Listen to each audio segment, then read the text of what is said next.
Ryan returned to Capitol Hill today, getting back to work on the gridlock that he helped to create. Waiting for him with his own special welcome back was New York Senator Chuck Schumer, who offered his thoughts on Mr. Ryan's arithmetic. Mr. Ryan would either have to make massive defense cuts, the very same defense cuts he decried on the campaign trail yesterday, or he would need to virtually eliminate the rest of the government. In terms of deficit reduction, the Ryan plan is no other way to state it, a fraud.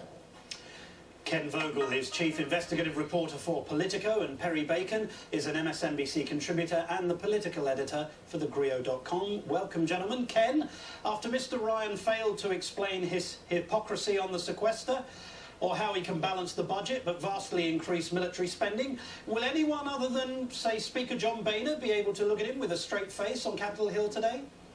Well, the interesting thing, Martin, is that Paul Ryan, for so many years, was a real Capitol Hill, sort of a congressman's congressman. He's really well liked there. But you see from the personal tone of some of this criticism, it's not just about the Ryan plan or the sequester or his requesting stimulus funds while criticizing it on the campaign trail. They're really going after him personally. They're comparing some of what they call the Ryan math. I think, to be fair to Chuck Schumer, Senator Chuck Schumer, I think they're all bored with the hypocrisy now, aren't they? I mean, it's pointless being polite about this. It's just rank hypocrisy. He definitely gives them a lot of targets, because you often have where a member of Congress is running for president or vice president, and they present this long track record of votes that you can ding them on, you know, saying one thing on the campaign trail but voting a different way during their long congressional careers in some cases. But with Paul Ryan, it's different, because it's not just that he has cast these votes, it's that he is the primary author of this plan, the Ryan plan. He was involved in the negotiations over the sequester.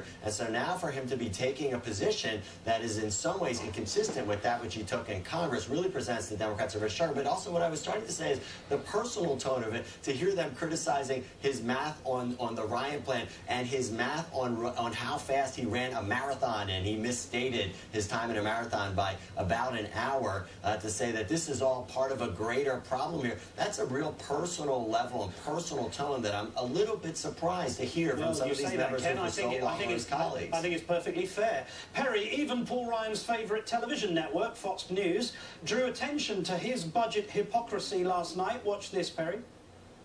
Get rid of tax shelters and special interest loopholes and lower tax rates for everybody. There are a lot of Democrats who agree with us.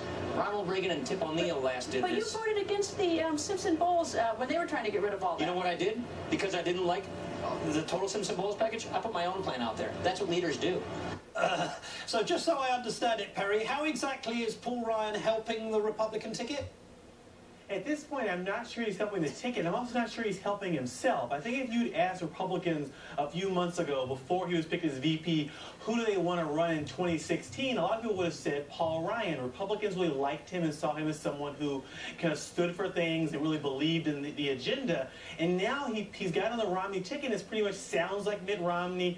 He's now against things he was for previously. I don't know that this campaign is serving Paul Ryan's ambitions well either. It's definitely not at this point. No poll has shown Paul Ryan is really helping the ticket, except for in Wisconsin, where they've moved up a little bit. But otherwise, Paul Ryan not really adding the ticket, and the marathon thing was just plainly embarrassing to vote the ticket entirely.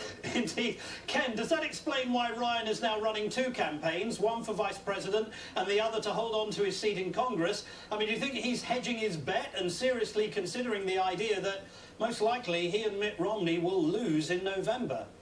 Well, I mean, hedging his bets for sure. There's no other way to read it. But I don't think it's necessarily an acknowledgement, tacit or otherwise, that he has no confidence in the ticket. I don't think he would have joined it were that to be the case. I do agree with Perry, though, that if he harbored some hopes that regardless of the result here, that he would go back to Congress with increased stature, I think that calculation might have to be reassessed, that maybe this is not going to help him necessarily, and that some of the primary things that made him so appealing as a vice presidential nominee, as a running mate for Mitt Romney, these bold ideas that he had, that he's now being forced to kind of temper a little bit, dial back to sort of comport his ideas better with Romney's. That really takes away what was seen as his strength. Indeed. Be careful what you wish for. Ken Vogel and Perry Bacon, thank you, gentlemen.